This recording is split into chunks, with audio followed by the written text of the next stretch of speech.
কিছু কোরআনের পাখি একঝাঁক উলামায়ে কেরাম রাষ্ট্রনায়ক হবে, পরিচালনা করবে, আইন প্রণয়ন করবে। রাজি ইনশাআল্লাহ? কথা বলেন রাজি তো ইনশাআল্লাহ? সিংহের মতো গর্জন করে বলেন রাজি তো ইনশাআল্লাহ? নারায়ে তাকবীর! আমরাই দেশ চালাবে। চালাবে কারা? কথা বলেন কারা? আমরা। সুসংবাদ আছে, একটু পরে দিচ্ছি। সুসংবাদ আছে ইনশাআল্লাহ। ইনশাআল্লাহ বলে এই আজকের এই জান্নাতের বাগিচা আগামীকাল থাকবে না, বলেন ঠিক কিনা ভাই? পাইগাসা বাজার রয়েছে, বোয়ালিয়া বাজার রয়েছে, রাড়ুলি বাজার রয়েছে, পাশে বাঁকা বাজার, বড় বাজার না? কথা বলেন। যত নাস্তা, যত আসবাব, যত প্রসাধনী সব ক্রয় করা সম্ভব আগামীকাল। কি বলেন ঠিক কিনা? কিন্তু কোরআনের মাহফিল আর পাওয়া যাবে। এই মাহফিলটা নাজাতের একটি, হিদায়াতের একটি জরিয়া হতে পারে কি পারে না? আল্লাহ তাআলা এই ওসিলায় জান্নাত দিতে পারেন কিনা, আমাদেরকে মাফ করতে পারেন কিনা? আমাদের আপনজন যারা ইন্তেকাল করেছে, আমাদের পেয়ারা মানুষ যারা দুনিয়াতে নাই, তাদের রূহ মাগফিরাতের একটি কারণ, নাজাতের একটি কারণ হতে পারে কিনা? যেখানে কোরআন ও হাদিসের আলোচনা করা হয়, এই জায়গাটা সাধারণ আর কোনো মজলিস থাকে না, জায়গা থাকে না, এটা কোনো মাঠ না, এটা জান্নাতের একটি বাগিচা। বলেন সুবহানাল্লাহ। আল্লাহ তাআলা আপনার আমার উপরে আল্লাহ তাআলার সাকিনা, বিশেষ প্রশান্তি নাজিল করতেছে, এবং আল্লাহর রহমত আপনাকে আমাকে বৃষ্টির মতো আপনার এবং আমার মাথার উপরে, আপনার এবং আমার মাথার উপরে পড়তেছে অঝোর ধারায়। বলেন না সুবহানাল্লাহ? চতুর্দিক থেকে ফেরেশতারা বেষ্টন করে আছে, আর সে আজমিন মালিকের কাছে দোয়া করতেছে, ইয়া রাব্বুল আলামিন, এদেরকে তুমি মাফ করিয়া দাও। বলেন না আল্লাহুম্মা আমিন। আমার কথা না রাসূলের কথা? কথা বলেন কার কথা? ইল্লা নাযালাত আলাইহিমুস সাকিনা ওয়া গাশিয়াতুহুমুর রাহমা ওয়া হাফাতুহুমুল মালায়েকা। বিশ্বনবী বলেন, কোরআন ও হাদিসের আলোকে যখন আলোকপাত করা হয় যে স্থানে, যে মজলিসে, এই মজলিসটা সাধারণ কোনো মজলিস থাকে না, এই মজলিসটা জান্নাতের একটি বাগান হয়ে যায়। বলেন সুবহানাল্লাহ। তোমরা যখন এই জান্নাতের একটি বাগান পাবে, সেখান থেকে তোমরা ফল আহরণ করবে। এখানে আল্লাহ তাআলা সাকিনা ইল্লা নাযালাত আলাইহিমুস সাকিনা। সাকিনা হচ্ছে এক ধরনের বিশেষ প্রশান্তি, রহমতেরই আপডেট, আপগ্রেডিং। রহমত থেকেও বেশি স্পেশাল ব্যক্তিদেরকে আল্লাহ তাআলা প্রদান করে থাকেন যে রহমতটি, সেটির নাম হচ্ছে সাকিনা। বলেন সুবহানাল্লাহ। আমার কথা নয়, রাসূল মুফাসসিরিন হযরত আব্দুল্লাহ ইবনে আব্বাস বলেছেন। সুবহানাল্লাহ বলেন। ইল্লা নাযালাত আলাইহিমুস সাকিনা, আল্লাহ তাআলা আপনার এবং আমার উপরে তার বিশেষ সাকিনা নাজিল করতেছেন।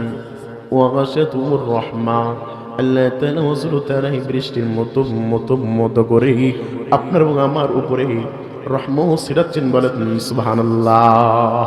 নারাজ নাকি? খুশি তো ইনশাআল্লাহ? আরেকটি খুশির খবর দিব, তারপর নারায়ে তাকবীর দিব, একটু হুঙ্কার ছাড়বো। রাজি তো ইনশাআল্লাহ? আমার সাথে একমত?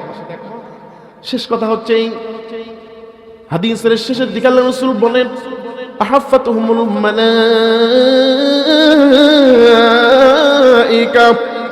ফেরেশতারা চতুর্দিক থেকে বেষ্টন করে আছে এই মাহফিলের এরিয়া। তাদের দুইটি কাজ। রাসূল মুফাসসিরিন হযরত আব্দুল্লাহ ইবনে আব্বাস বলতেছেন, মুফাসসিরদের ভিতরে সবথেকে বড় মুফাসসির সাহাবী হচ্ছে হযরত আব্দুল্লাহ ইবনে আব্বাস। বলেন না সুবহানাল্লাহ।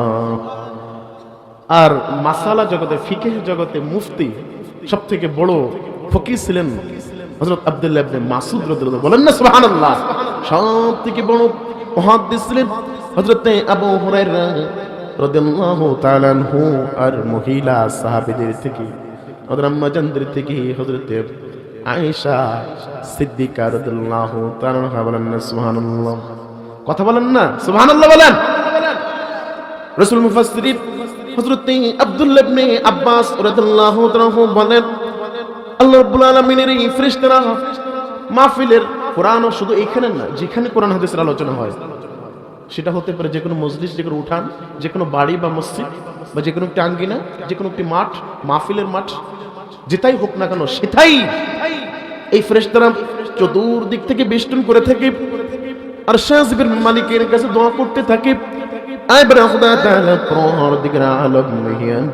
সর্বশক্তিমান মালিক রে, যারা আজকে রালুলি মাহফিলে আসলো, আজকে এই মাদ্রাসার মাহফিলে আসলো, আলহাম বাইতুল বাইতুল্লাহ শরীফ অর্থাৎ জামে মসজিদের উদ্যোগে মাহফিলে যারা আজকে বসলো, সম্মানিত সভাপতি সাহেব ডক্টর গাজী আলহাজ গাজী মোহাম্মদ কৌসার আলী সাহেব, উনার বাড়ির মাহফিলে উনার সভাপতিত্বে যে মাহফিলটি হলো, এই মাহফিলে যারা আসলো রব্বুল আলামিন ওদের সমস্ত জিন্দেগীর গুনাহ খাতাগুলো মাফ করিয়া দাও, বলেন না আমিন।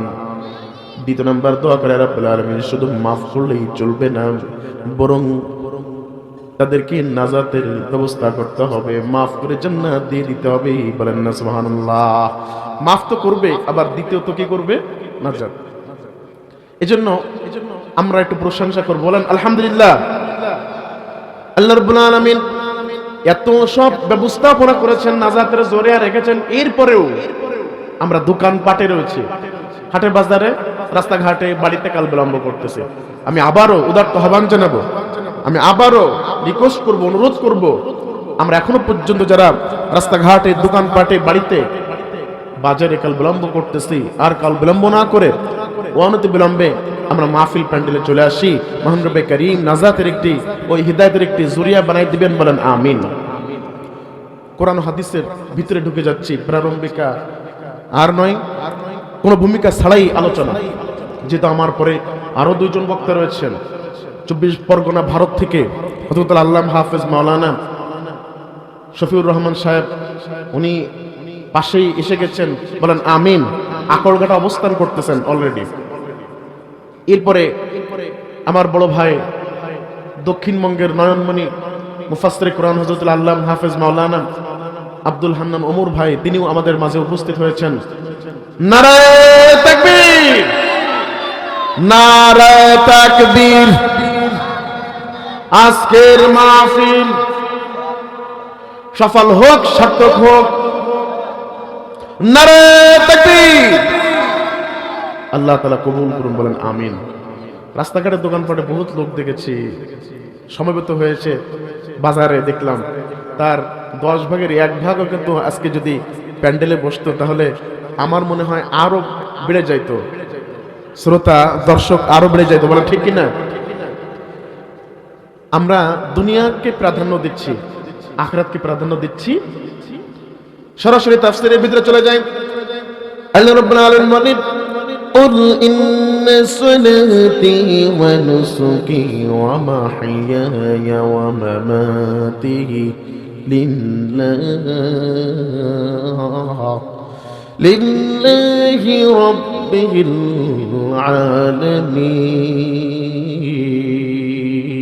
العالمين। الله أكبر। বলেন কুল, হে নবী আপনি বলে দিন, ইন্না সালাতি, ইন্না, আন্নাকা, আন্না, লাকিন্না, লাইতা, লাআল্লা, হরফে মুশাব্বাহ বিল ফেল, তাগীদের শব্দ। ইন্না মাস্ট বি, অফ কোর্স, অবশ্যই হবে, শিওরলি, নিশ্চয়ই হবেই হবে। ইন্না সালাতি, নিশ্চয়ই আমার নামাজ, ওয়া নুসুকি, আমার কুরবানি, কুরবানি মানে ত্যাগ করা, কি করা? গরু জবাই করা, ছাগল জবাই করাকে কুরবানি বলা হয় না। ইসলামের জন্য নিবেদিত প্রাণ ত্যাগ করাকে কুরবানি বলা হয়। ওয়া মাহইয়ায়া, আমার বেঁচে থাকা, ওয়া মামাতি, আমার মারা যাওয়া, অর্থাৎ আমার জীবন ও মরণ, লিল্লাহি রাব্বিল আলামিন। আল্লাহু আকবার। বলেন সম্পূর্ণটা আল্লাহ তাআলার জন্য। আমার বেঁচে থাকা, আমার মরে যাওয়া, আমার নামাজ, আমার কুরবানি, আমার সালাত, আমার তেলাওয়াত, আমার তাহাজ্জুদ, আমার দান সদকা, আমার যাবতীয় দিন ও দুনিয়া, আমার বেড়ে ওঠা শৈশবকাল, কিশোরকাল, আমার যৌবনকাল, আমার আয়, আমার ব্যয়, আমার রাজনৈতিক জীবন, রাষ্ট্রীয় জীবন, পারিবারিক জীবন, লিল্লাহি রাব্বিল আলামিন, সব কার জন্য হতে হবে? কথা বলেন কার জন্য? সব আল্লাহর জন্য। আমাদের মালিককে রহিম রহমান, তুমি হসিম দয়াবান, ওগো রহিম রহমান তুমি অসীম দয়াবান শেষ করা যাবে না গে তোমার গুণগান শেষ করা যাবে না গে তোমার গুণগান ওগো রহিম রহমান তুমি অসীম দয়াবান যাই যেদিকে এই দুটি চোখ দেখি মহিমা তোমার নিয়ামতের কোন হয় না তুলনা আল্লাহু আকবার বলেন যাই যেদিকে এই দুটি চোখ দেখি মহিমা তোমার নিয়ামতের কোন হয় না তুলনা সকল কিছুর মালিক তুমি গাহি তোমার গান সকল কিছুর মালিক তুমি গাহি তোমার গান রহিম রহমান তুমি অসীম দয়াবান আল্লাহু আকবার বলেন সমস্ত প্রশংসা কার কথা বলেন সমস্ত প্রশংসা কার বেঁচে থাকবো কার জন্য মারা যাবো কার জন্য জীবন মরণ কার জন্য আমার যাকাত আমার টাকা আমার সালাত আমার নামাজ আমার কুরবানি আমার তিলাওয়াত আমার তাহাজ্জুদ আমার জিকির আমার সমুদয় ইবাদত আমার জিহাদ কার জন্য হতে হবে আল্লাহ তাআলার জন্য যদি ইচ্ছা করি মানুষকে দেখানোর জন্য করি মহান রব্বে কাবা এই আমলটা কবুল করবেন না এই ব্যাপারে আল্লামা ইমাম গাজ্জালী রাহমাতুল্লাহ আলাইহি সুন্দর একটি উক্তি ব্যক্ত করেছেন ইনশাআল্লাহ একটু বলি الناس كلهم هلك إلا العالمون العالمون كلهم هلك إلا العاملون العاملون كلهم هلك إلا المخلصون المخلصون على خطر عظيم الإمام الغزالي رحمة الله عليه বলেন الناس كلهم هلك إلا العالمون সমস্ত মানুষ ধ্বংসগ্রস্ত ক্ষতিগ্রস্ত সবাই আল্লাহর জাহান্নামে চলে যাবে কেউ আল্লাহ তাআলা জান্নাতে যাইতে পারবে না ইল্লাল আলিমুন একমাত্র জান্নাতওয়ালা ব্যক্তি ছাড়া আলেম ছাড়া জ্ঞানী ব্যতীত এইজন্য জ্ঞান অর্জন করাটাকে রাসূল করিম সাল্লাল্লাহু আলাইহি ওয়াসাল্লাম ফরজ করে দিয়েছেন বলেন ঠিক কি না আল্লাহ তাআলা প্রথমেই দুনিয়াতে যেটা এনেছেন ইকরা পড়ো সুবহানাল্লাহ বলেন আর রহমান علم القرآن الله أكبر بلن خلق الإنسان علمه البيان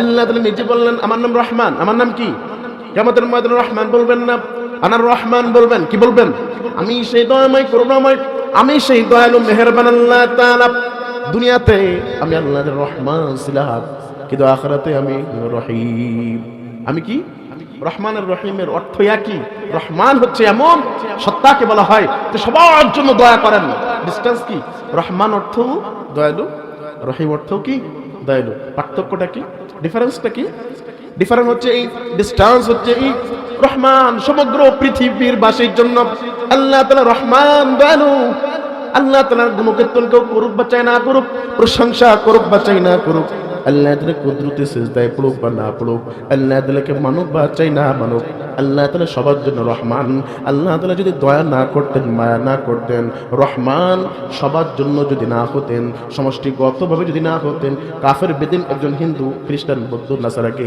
এক ঢোক পানি পর্যন্ত পান করতে দিতেন না বলে ঠিক কি না প্রশংসা সবই কেবল তোমারই আল্লাহু আকবার বলেন প্রশংসা কার প্রশংসা সবই কেবল তোমারই রব্বুল আলামিন দয়ালু মেহেরবান করুণায় পুরান দয়ালু মেহেরবান করুণায় পুরান আর কেহ নয় তুমি মালিক শেষ বিচারের দিন শেষ বিচারের দিন ইবাদত করি কেবল তোমারে কার ইবাদত করি ইবাদত করি কেবল তোমারে নুসরত চাই কেবল তোমারে সাহায্য চাই শুধু কেবল তোমারে রব্বুল আলামিন শেষ বিচারের দিন শেষ বিচারের দিন প্রশংসা সবই কেবল তোমারই প্রশংসা আমার সাথে গাইতে পারবেন না ইনশাআল্লাহ একটু বলুন না, আল্লাহ প্রশংসা একটু গায়। প্রশংসা সবই কেবল তোমারই রব্বুল আলামিন, শেষ বিচারের দিন, শেষ বিচারের দিন।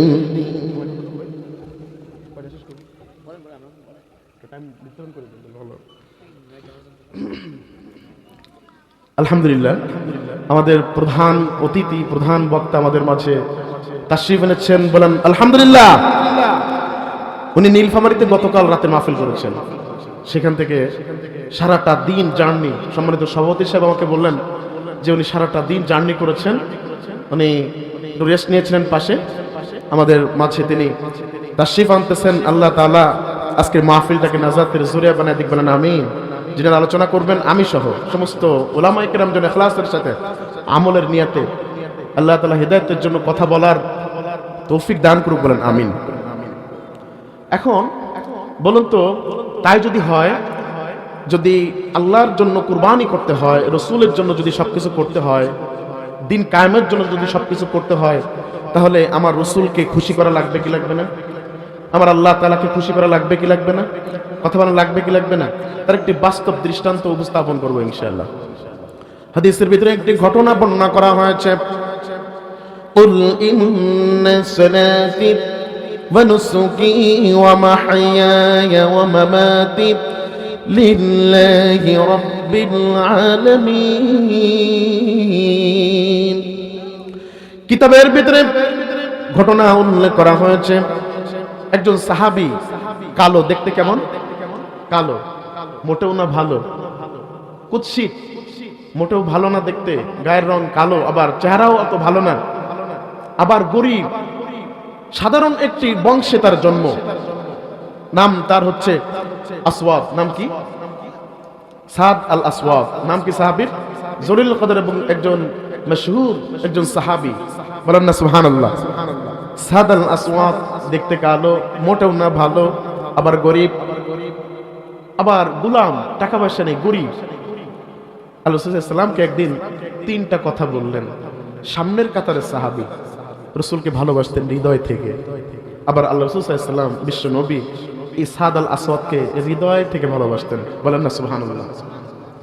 সাদ আল আসওয়াদ আল্লাহ রাসূল সাল্লাল্লাহু আলাইহি ওয়াসাল্লামের কাছে তিনটা প্রশ্ন করলেন জানার জন্য। কয়টি? কথা বলেন, কয়টি? তিনটা প্রশ্ন করলেন।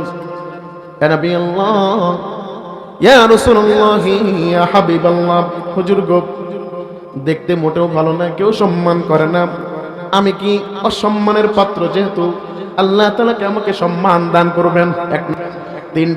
এক নম্বর প্রশ্ন কি মনে রাখবেন? এক নম্বর প্রশ্ন কি?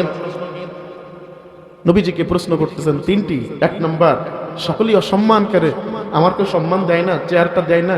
আমাদের উপজেলা পরিষদ নির্বাচন উনি অংশগ্রহণ করবেন, প্রার্থী আমাদের মাঝে উপস্থিত হয়েছেন, তাশরিফ এনেছেন হযরত আল্লাহ মাওলানা আমিনুল ভাই, আমার বড় ভাই সমতুল্য, ওনাকে আমি খুব সম্মান করি, শ্রদ্ধা করি, পিতৃতুল্য আমার বড় ভাই বলে ডাকি। আল্লাহ তাআলা ওনাকে যোগ্য একজন ব্যক্তিকে পাশে রেখে আমি অধম, একেবারে নাদান, আকার খাকসার কথা বলতেছে, আসলে শোভা পায় না। তারপরে হুজুর যদি একটু দোয়া করেন। তো তিনটা প্রশ্ন করলেন। এক নম্বর, এই সম্মানের চেয়ারটা দেয় কে? কথা বলেন। আল্লাহ তাআলা সম্মানের চেয়ারে উলামায়ে কেরামদেরকে বসার তৌফিক দিক। সামনে বলতেছি, তার আগে একটু ইশারা। এই পার্লামেন্টে, সংসদে আইন প্রণয়নদাতা কিছু কোরআনের পাখি, একঝাঁক উলামায়ে কেরাম রাষ্ট্রনায়ক হবে, পরিচালনা করবে, আইন প্রণয়ন করবে। রাজি ইনশাআল্লাহ? কথা বলেন, রাজি তো ইনশাআল্লাহ? সিংহের মতো গর্জন করে বলেন, রাজি তো ইনশাআল্লাহ? নারায়ে তাকবীর! আমরাই দেশ চালাবে কারা? কথা বলেন, কারা? আমরা। সুসংবাদ আছে, একটু পরে দিচ্ছি। সুসংবাদ আছে ইনশাআল্লাহ। ইনশাআল্লাহ বলেন। তার আগে কিছু নসিহা একটু যদি না শুনি তাহলে হবে ভাই? হবে না। এখন সাদ আল আসওয়াদ আল্লাহর রাসূলের কাছে তিনটা প্রশ্ন করলেন। ইয়া রাসূলুল্লাহ, ইয়া হাবিবাল্লাহ।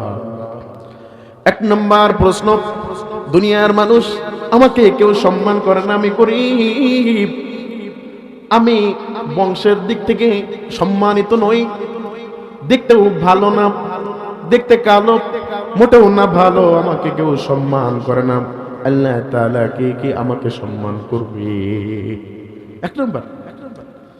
দুই নম্বর, আল্লাহ রাব্বুল আলামিন কি আমাকে জান্নাত দিবে? প্রশ্ন করতেছেন রাসূলের কাছে। আখির আমদার তাজদার মদিনা, আল্লাহ রাব্বুল আলামিন যিনি সিলাই, যিনি ইনসান গাছপালা তরুলতা বানিয়েছেন, হায়াত মওত রিজিক দৌলত, এমনকি আপনি এবং আমিও দুনিয়াতে চলাফেরা করতেছি, বেঁচে আছি, যেই মহান ব্যক্তির উসিলাই, মহান পুরুষের উসিলাই, মহান নায়কের উসিলাই, মহান মডেলের উসিলাই, Islam is not only religion but also a complete code of life.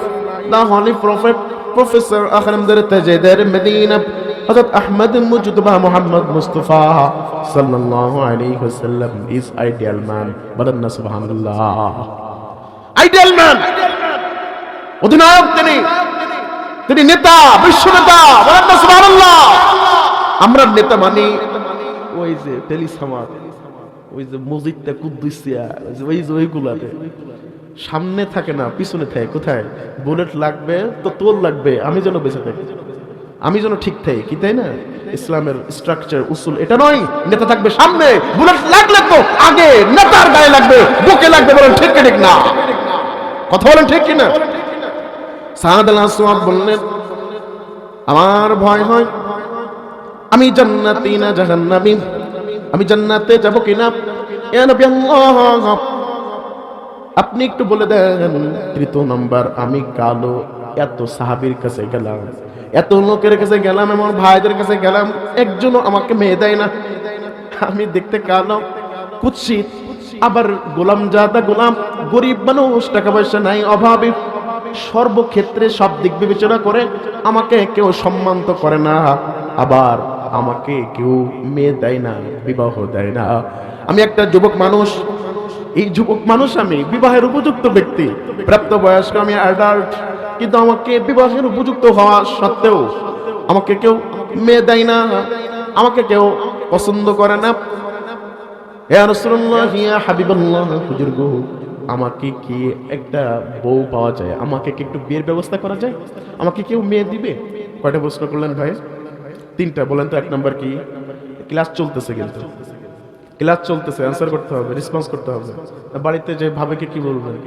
আর আগামীকাল সকালে ফজরের পরে আর মনে থাকবে না, কি জানি কি কইছিল, যে একটা গজল টজল গাইলো, আর কি কইলো তা তো কিছু মনে নেই, কি কইস না কইস। আবার চার দোকানে কিন্তু একটা কথাবার্তা হয়, উমুকে এরকম এরকম ওয়াজ করিছে, উমুক হুজুর এরকম নাড়া দিছে, জিহাদি বক্তব্য দিছে, উমুকে যা কইছে মোটেও ভালো লাগেনি। কি ঠিক কি ঠিক না? কথা বলেন। এরকম একটু জাস্টিস আছে কি নেই কিছু? হ্যাঁ, তারা ওয়াজ শুনতে আসে না, তারা সুর শুনতে আসে। ওয়াজ হয়েছে কিনা, কোন হালত, কেমন কি অবস্থা, তাই বিবেচনা, তাই নিয়ে কথাবার্তা। এখন আল্লাহ রাসূল সাল্লাল্লাহু আলাইহি ওয়াসাল্লাম বললেন, ও আসওয়াদ, তুমি কি বিবাহ করবে? ইয়া রাসূলুল্লাহ, আমি বললাম, হুজুর আমি বিবাহ করতে চাই। তাই যদি হয় তাহলে মনে কষ্ট নিও না, মনে কষ্ট নিও না, মদিনায় চলে যাও। ওখানে একজন নেতা রয়েছে, আমর ইবনে আব্দুল ওয়াহাব নাম কি? মদিনায় একজন নেতা রয়েছে, যতজন নেতা রয়েছে নেতাদের ভিতরে ইনি একজন প্রভাবশালী নেতা, সকলেই তাকে সম্মান করে, শ্রদ্ধা করে, ভালোবাসে। এই ব্যক্তির কাছে চলে যাও, আমর ইবনে আব্দুল ওয়াহাব, আব্দুল ওয়াহাবের কাছে চলে যাও। এই আব্দুল ওয়াহাবের সুন্দর একটি যুবতী নারী রমণী রয়েছে, মেয়ে রয়েছে, কন্যা রয়েছে, সুন্দরী। এই কন্যাকে আমার কথা বলো, সালাম জানাও, আর এই চিঠিটা নিয়ে যাও, চিঠিটা আমর ইবনে আব্দুল ওয়াহাবের কাছে দিবা, আর আমার কথা বলবা, আমি হচ্ছে উকিল, আমি হচ্ছে ঘটক, বিশ্বনবী ঘটক। বলেন না সুবহানাল্লাহ। চিঠিটা যখন আমর ইবনে আব্দুল ওয়াহাবের কাছে দেয়, চিঠির দিকে একবার তাকায়, আর জামার দিকে হবু জামার দিকে একবার তাকায়, সাদ আল আসওয়াদের দিকে তাকায়। এখন বলতেছে, মেয়ের দিকে একবার খেয়াল করে, আর একবার এই জামার দিকে খেয়াল করে, মিলে ভাই? মেয়ে এমন সুন্দরী সুচ্ছিরি যে মদিনায় তাকে হুরে মদিনা বলে। বলেন না সুবহানাল্লাহ। মদিনার হুর, এই হুরে মদিনার দিকে একবার তাকায়, আর একবার সাদ আল আসওয়াদের দিকে তাকায়, মিলে না। আবার একবার চিঠির দিকে তাকায়, বলে মিলে না, হয় না। বিশ্বনবী নতুন আবার ইসলাম নিয়েছে, অত ইমান পরিপক্ক হয়নি, এত পাকা ইমান এখনো আমর ইবনে আব্দুল ওয়াহাবের হয়ে পারে নাই। এই জন্য একটু কনফিউশন। আমার মেয়েকে এই কালো এই ব্যক্তিকে দিব, এই সাদকে দিব, ইট ইজ ইম্পসিবল ফ্যাক্ট। এটা হতে পারে না। এখন ডাইরেক্ট আবার না বললে আমার রসুল কষ্ট পাবে, তাও বলতে পারতেছে না, একটু ঘোরানোর চেষ্টা করে, বলতেছে না না এখন কোন এই মুহূর্তে আমি কোনো সিদ্ধান্ত নিব না, রসুলের দরবারে যাইবা, যে বলবা উনি পরবর্তীতে জানাইবে। মেয়ে এই কথাগুলা ঘর থেকে কর্ণপাত করেছে, গোপনে আড়ালে লুকিয়ে কথাগুলো শুনেছে। উনি সাদুল আসওয়াদকে দেখেছে, ও বটে ভিতর থেকে দেখে আমার বাবা সাদ আল আসওয়াদকে পছন্দ করে নাই, তাই ঘুরাই দিল, পাঠিয়ে দিচ্ছে। যখন আমর ইবনে আব্দুল ওয়াহাব সাদ আল আসওয়াদকে পাঠিয়ে দিল, যাও যাও আমার এই কন্যার ব্যাপারে পরবর্তীতে সিদ্ধান্ত নিব। অন্য একটি রওয়ায়েতে আসছে সরাসরি নিষেধ করে দেয়, না চলবে না, হবে না, পছন্দ হয় নাই। যখন বিদায় দিল, একবার আমর ইবনে আব্দুল ওয়াহাবের দিকে তাকায়, আর একবার চিঠির দিকে তাকায় আর কান্দে। সাদ আল আসওয়াদ কান্না করতে করতে যখন রওনা করে পিছন দিক থেকে ঘর থেকে বের হয়ে এসে হুরে মদিনা বের হয়ে এসে বলতেছে, ও বাবা তুমি কি জানো না এই বিবাহের ঘটক কে, কে মাধ্যম, কে ওসিলা পাঠিয়েছে, কে বিশ্ব নবী আখের আমাদের তাজেদের মদিনা জিনার ওসিলা আসমান জমিন পাহাড় পর্বত, যে ইনসান গাছপালা তরুণতা সমস্ত জীব জন্তু আল্লাহ তাআলা যা কিছু সৃষ্টি করেছেন আর শাহ আজিম সৃষ্টি করেছেন, 1,00,000 কিংবা 2,24,000 নবী রাসূল পাঠিয়েছেন। আল্লাহ তাআলা 18,000 মাখলুকাত দুই হাতে পাঠিয়েছে। সৃষ্টি সেরা জীব মানুষকে বানিয়েছেন, যার উসিলায় এত নিজাম আল্লাহ তাআলা ঠিক রেখেছে, তার মাধ্যমকে, তার ব্যক্তিকে আপনি পাঠিয়ে দিচ্ছেন। আপনার কি একটু মায়া লাগলো না? একটু সে কথা আপনি কি ভাবলেন না? যদি আজকে আপনি পাঠিয়ে দেন, ফিরিয়ে দেন, মহান রব্বে কারীম মহান আল্লাহ তাআলা আরশ আযমের মালিক কষ্ট পাবেন, রাসূল কষ্ট পাবেন, তো আরশ আযমের মালিক কষ্ট পাবেন না। বাবা ফিরান না, ফিরান না, আমি হুরে মদিনা হতে পারি, কিন্তু আমি কথা দিলাম আমি এই কালো কুৎসিত ব্যক্তিকে, গরিব ব্যক্তিকেই বিবাহ করবো। বলেন না সুবহানাল্লাহ, বলেন না সুবহানাল্লাহ, নারে তাকবীর। এটা হচ্ছে রাসূলের ভালোবাসার বাহ্যিক প্রমাণ। এটা কি? এখন ডাকছে, আসো তাহলে আসো, তুমি যে বিবাহ করবে আমার কন্যাকে, তোমার কি আছে? তুমি দিনমোহর কি দিবা, কাবিননামা কি দিবা? আমার তো কিছুই নাই। তো তাহলে কি করবা? মেয়ে বলতে যে বাবা তোমার তো ধন সম্পদের কোনো অভাব নেই, তুমি কিছু দেনমোহর দিয়ে দাও, তুমি কিছু গহনার জন্য কিছু টাকা পয়সা দিয়ে দাও, তোমার সম্পদ থেকে কিছু দিয়ে দাও, আমার জন্য কিছু ব্যবস্থা করো। তখন দিনমোহরের জন্য উনি 400 দিনার ঠিক করলেন। কত? 400 দিনার ঠিক করলেন।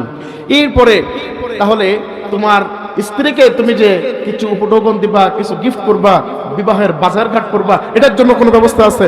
না, আমার তো কিছুই নাই। তো আমর ইবনে আব্দুল ওয়াহাব বলতেছে সমস্যা নেই, আমি দিয়ে দিচ্ছি, তুমি বাজারে চলে যাও। বলেন না সুবহানাল্লাহ। কেনাকাটা করার জন্য 400 দিনার নিয়ে চলে যাই, সাথে কিছু অন্যান্য দিনার রয়েছে, অন্যান্য টাকা পয়সা রয়েছে। উনি যখন ক্রয় করার জন্য বাজারের দিকে রওনা করে, হঠাৎ করে একটি শব্দ শুনতে পায়, যুদ্ধের একটি এরকম শব্দ আসলো, যুদ্ধের একটি বাজনা চলে আসলো। যুদ্ধের যখন বাজনা শুরু হয়ে গেল, জানতে পারলেন আল্লাহ রাসূল সাল্লাল্লাহু আলাইহি ওয়াসাল্লাম যুদ্ধের ডাক দিয়েছে। উনি স্ত্রীর জন্য সদাই না ক্রয় করে, গহনা ক্রয় না করে, বিবাহের জন্য আসবাব ক্রয় না করে, উনি একটি ঘোড়া আর একটি তরবারি ক্রয় করলেন। চিল্লায় বলেন সুবহানাল্লাহ। এই বিবাহ আমার দরকার না, আমি যুদ্ধের জন্য প্রস্তুতি নেব। আমার রাসূল যুদ্ধে যাচ্ছে, সাহাবায়ে কেরাম আজমাইন যুদ্ধে যাচ্ছে, আর আমি সাদ আল আসওয়াদ আজকে আমি বিবাহ করে বাসর ঘর করব। It is impossible. এটা কোনোদিন হতে পারে?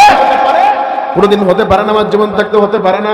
রাসূল যুদ্ধে যাবে, আমি রাসূলের সঙ্গী হব না, যুদ্ধে যাব না, এটা কোনোদিন হতে পারে না।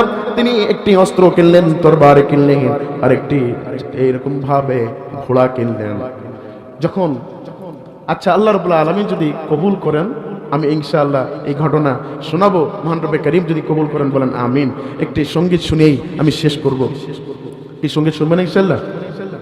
আকাশে চন্দ্র হাসি, জ্যোৎস্না ঝরে তোমারি নামে, বাগানে ফুল সুরভি ঝরিয়ে দেয় তোমারি নামে।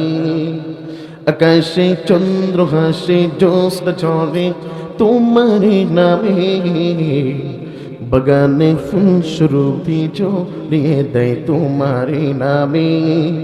পাক পাখালি জিকির করে আল্লাহ আল্লাহ, আর যে কেহ নাই গো মালিক তুমি ইল্লাল্লাহ। আল্লাহ আল্লাহ তুমি মালিক ইল্লাল্লাহ, আল্লাহ আল্লাহ তুমি লা শারীকাল্লাহ।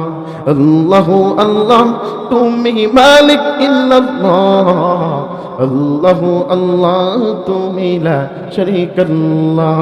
তোমারি নামের শোধাই যে প্রভু দুঃখ ভুলে যাই, তোমারি নামের শোধাই যে প্রভু শান্তি খুঁজে পাই।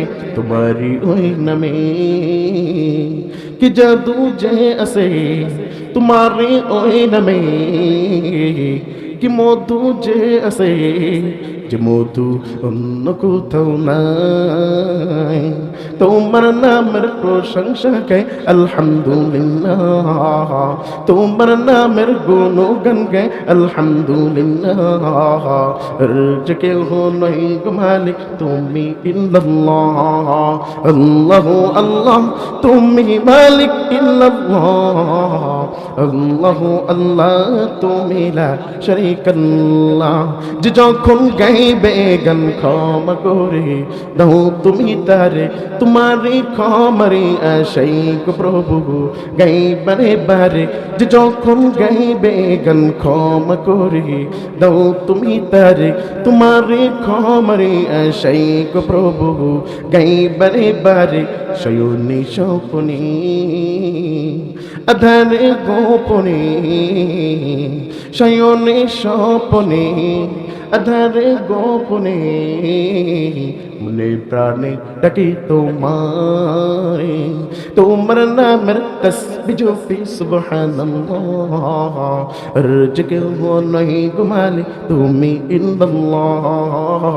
আল্লাহ আল্লাহ তুমি মালিক ইল্লাল্লাহ, আল্লাহ আল্লাহ তুমি লা শারীকাল্লাহ। আকাশে চন্দ্র হাসে জ্যোৎস্না ঝরে তোমারি নামে, বাগানে ফুল সুরভি জড়িয়ে দেয় তোমারি নামে। পাক পাখালি জিকির করে আল্লাহ আল্লাহ, আর যে কেহ নাই গো মালিক তুমি ইল্লাল্লাহ। আল্লাহ আল্লাহ, আমার সাথে বলুন না, আল্লাহকে একটু ডাকেন না। আল্লাহ আল্লাহ তুমি মালিক ইল্লাল্লাহ, আল্লাহ আল্লাহ তুমি লা শারীকাল্লাহ। আসলে এই মাহফিলটা আমাদের